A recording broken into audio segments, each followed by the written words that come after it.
What's happening, everybody? John Hendricks here, coming at you with another episode of The Drive, presented by DraftKings Sportsbook here on Boot Crew Media. We are fieldside at Acrisure Stadium over here in Pittsburgh, and obviously, I know the noise is one thing, they're cleaning out the field, but hopefully you can hear me fine and all that good stuff. But let's talk about the obvious elephant in the room, and that's the Saints losing another game, falling 3-7 on the season.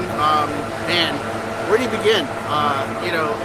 What's crazy to me is this is 10 games now that you've seen this team find ways to lose. And this is a winnable game against Pittsburgh, right? And I think that's the biggest thing, is that you look at how things unfolded. Tackling is bad again. Defensively, couldn't get off the field. Offensively, you can't move the football. All phases look like crap. It just gives more questions than answers. And really, this was kind of like I don't want to say nail in the coffin of the season, because again, mathematically, yes, you're still alive. There's a lot of football still to be played, but 10 games in, you're not facing the right side of this thing anymore, right? You are behind the 8 ball. You are down to your final strike. This is just about as bad as it gets right now for this New Orleans Saints team.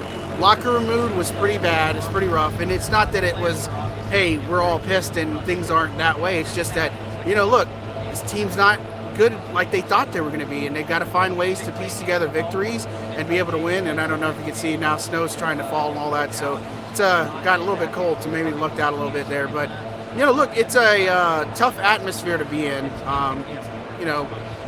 I expect a quarterback change this week. Andy Dalton, that's just kind of not going the way you expected it to. Too many turnovers, too many penalties. Rushing yards, the explosive plays. Just Pickett. I'm not trying to be funny and have a play on words there with Kenny Pickett and what he did things today, but goodness gracious, that was just not a good display of Saints football today. I don't know where you go from here. With Jameis Winston coming in, that might help you a little bit and at least give you some more efficiencies on offense, but defensively, there's a lot to clean up. There's a lot of things to do.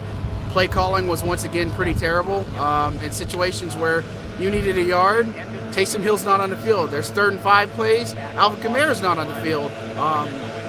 It's just uncharacteristic football, undisciplined football, and there's just too much blame to go around, and unfamiliar territory, because this is as bad as it gets for the Saints team. Has not been this bad since 2005. And, even in those years where they went 7-9, they were able to crawl out of those holes. This year, it's a pretty deep hole, and I don't know if they got enough to do it. And, Tampa won earlier today in Germany against the Seahawks. That definitely doesn't do you any favors. But this New Orleans team is going to be searching for some answers. And, they've talked about it doing soul searching. And, again, you've been soul searching for a while now, and you're not getting any different results. So what's going to change this week? You've got a Rams team coming to town, and then you got the 49ers on the road. So there's a lot of answers to be produced when you've got way too many questions. And again, the Saints team has vastly underperformed this year. This is kind of the pinnacle of everything right now, and not in a good way. I don't know how much better it gets. I don't know how much worse it gets. There's a lot of things that need to be assessed right now for this New Orleans Saints team, whether it's coaching, whether it's players, whether it's whatever the case may be. And for the Saints team, it's very uncharacteristic to see these types of things. It's painful to see, painful to watch. This is a winnable game, and another one that just slips through the cracks. So a lot of things to figure out. As always, be sure to tune out to Boot Crew Media for all the latest and greatest. And be sure to use that code BOOT, B-O-O-T, for DraftKings Sportsbook, a chance to win $200 in free bets. I'm John Hendricks, signing out because these guys are drowning us out from Acrisure Stadium in Pittsburgh.